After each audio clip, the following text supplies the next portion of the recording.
Could AJ Allmendinger be taking a step back to the NASCAR Xfinity Series in 2024? According to Candace Spencer this week on PRN, she once again wanted to drop a little silly season news, and she wanted to reiterate that these are things that she's heard, not things that she's reporting. I think it may have been part of the cause of her wanting to clarify this, but things that she's heard around the garage area are that AJ Allmendinger will be taking a step back from the NASCAR Cup Series to the NASCAR Xfinity Series in 2024. That means that they now potentially have 2 rides open at Kaulig. So who could possibly be replacing him? Combined with the fact that, again, they possibly have 2 cars open, which is kind of crazy for a team that wants to continue to grow. So, names that she's heard mentioned around the garage area are both Ty Dillon and Daniel Hemric, because presumably Kaulig just wants to continue trying to build the most mid-NASCAR Cup Series team you could possibly think of. If they wanted to hire Eric Almirola, that maybe might be the only other mid thing that they could do this offseason. But Ty Dillon has an average finish in the Cup Series of 22.8. Not exactly ideal, but his Nepo baby status does continue to get him rides with teams, whether that's Legacy Motor Club, Spire, JGR, when he ran a select Xfinity Series starts for them and just never really put it all together without crashing, just always seemed to be involved in something, which is unfortunate for Ty. Maybe it's out of his circumstances at times, but it is Ty Dillon. It is not exactly the shock the world hire that apparently they've made for the 31 car, which we'll get into because I have an idea on maybe what Kaulig's doing in the 31 in another video. But for Ty Dillon to be the name that, you kind of want to put him behind, and we've heard Ty Dillon gives good feedback. Maybe he does. Maybe he doesn't. Like, we saw Legacy, people on Reddit were like, Legacy took a big step back this year once Ty Dillon left because he wasn't giving the feedback. Just completely ignoring the fact that they're switching manufacturers, and Chevy was like, yep, we're going to go ahead and put a padlock on all of this so you can't access any of it and take it with you to TRD. We'll ignore that. And now they said he goes to Spire, and Spire's increase has been because Ty Dillon got there and all the feedback he's giving.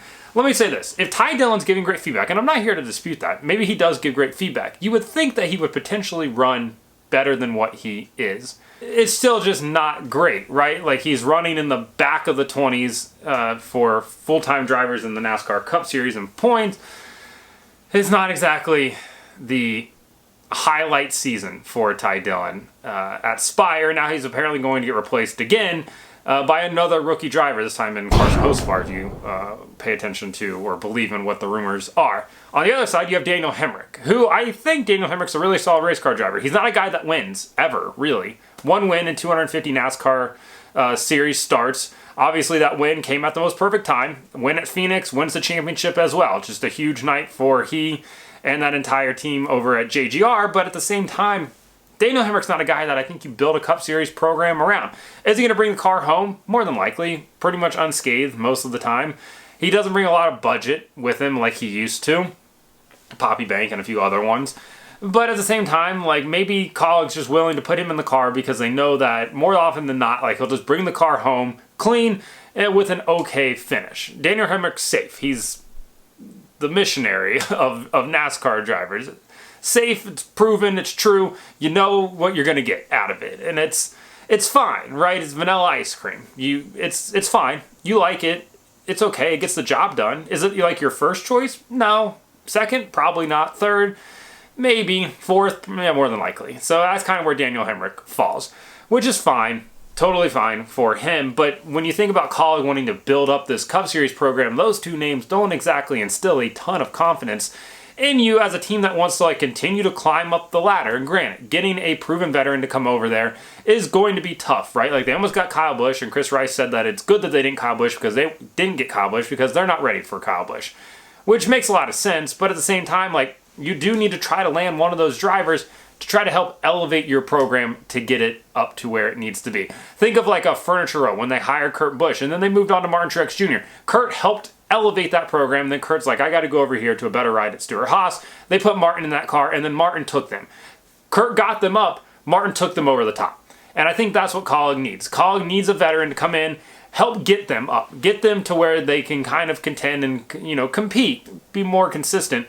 And then they'll hire another younger veteran, if you will, if that makes any sort of sense, to help get them over the top. And I think that maybe is what Kaulig should do, and I don't think Ty Dillon or Daniel Hemric are the guys to do that necessarily. Having said that, there's nobody out there really that they could go hire right now barring like a Denny Hamlin, but he's obviously not leaving because he's got a whole cluster of mess over with his 2311 relationship and Toyota and Joe Gibbs and all the other things.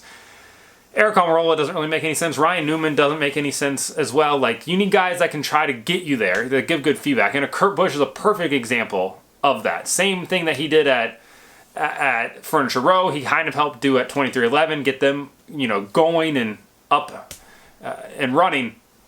So Kaulig needs to look into something for that. For AJ, this makes a ton of sense, right, to step back. He has an average finish this year in the Cup Series of like 20th place or whatever. Last year in the Xfinity Series, his average finish was 6.6. He contended for a championship. He won multiple races. He wants to go out there and win. He wants to have fun, and you can tell he's not having fun in the Cup Series this year.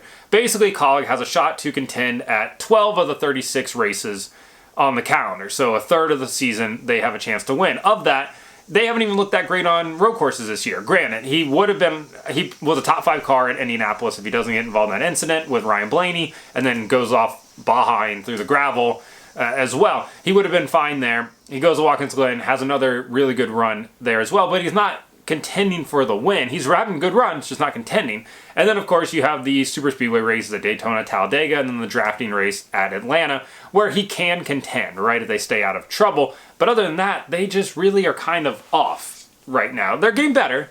And Chris Rice said, like, yeah, we were running in the back half of the field to start the season. Now we're running, 15th place. So they're making improvements, but there's still things to do there. Obviously, contending for a championship is a huge thing for him. Contending for race wins, again, massive. And he's also got a newborn on the way, right? And he'll have more time to spend with his family, right? There's less commitment on the Xfinity side. There's a few less races, literally 3 less races, minus the 2 non-points paying events. And, less stress, too, right? I think AJ just wants to go out there and have fun. He's above 40 now. It's just like, yeah, let's relax. Just go out here and have a good time, right? I don't think he necessarily needs to do any racing, right? He could probably just sit back and retire, but if you're going to do it and you don't necessarily need to, do it and have some fun with it. So I think maybe AJ makes that step back. It makes total sense if he does. We'll see what happens, but until then, like and subscribe to the channel. Follow me on TikTok @BreakHard and Instagram, Twitter, and Threads @BreakHardBlog.